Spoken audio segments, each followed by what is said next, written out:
Ikibanza cyagenewe abandi. Ibyakozwe ntumwa igice cya 22 umurongo 22 kugera ku 24. Baramwumviriza kugeza kuri iryo jambo, maze bavuga ijwi rirenga bati, Kūra icyo kigabo mu isi, ntigikwiriye kubaho.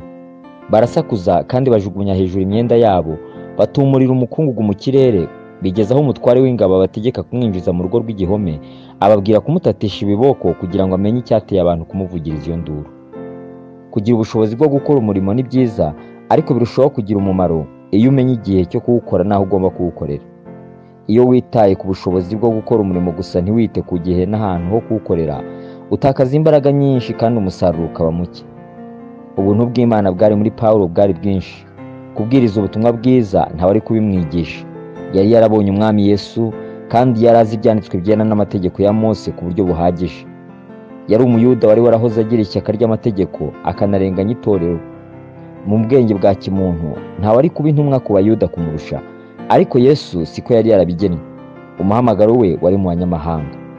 Nyuma yo kumaramaza ku Yerusalemu n'ubwo umwuka yari yaramuburije muri Bene Data, yagiyeyo. Hanyuma y'iyo minsi dutekera ibintu byacu, turazamuka tujye Yerusalemu.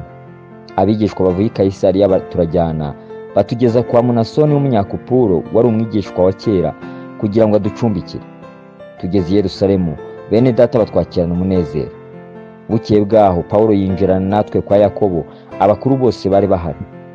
Amaze kubaramutsa, abatekerereza iby'Imana yamuhaye gukora mu banyamahanga byose uko bikurikiranye.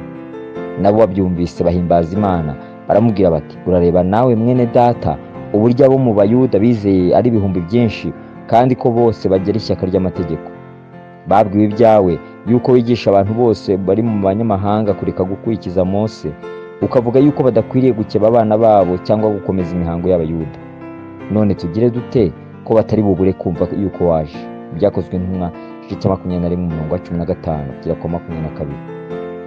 Bene Data bari Yerusalemu baranezerewe babonye Pawulo, banumvise ubuhamya bw'iby'Imana yamukoresheje, ariko bagira impungenge n'ubwoba. Nabo ubwabo ibyari kubabera byiza nuko atari kuhaza. Bamugiriye inama yo kugaragaza ko yubaha amategeko ya Mose, agakora imihango ya Kiyuda, ariko bibi by'ubusa baramuvumbura, havuka imivurungano mu murwa, atabarwa n'abasirikare b'Abaroma.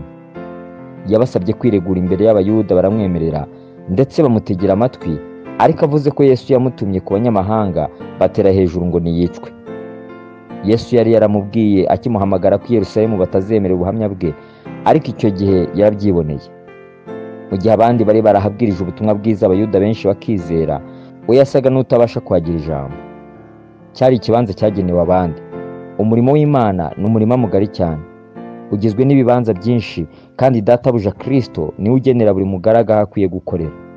Biba muri kamere ya muntu gushaka ko ibintu byose bibi bye, ariko n'iby'ubwenge gushaka kumenya aho wagenewe, akaba ari ugira umwete wo gukora, ukazirikana ko uri umwe mu bagaragu benshi b'Umwami.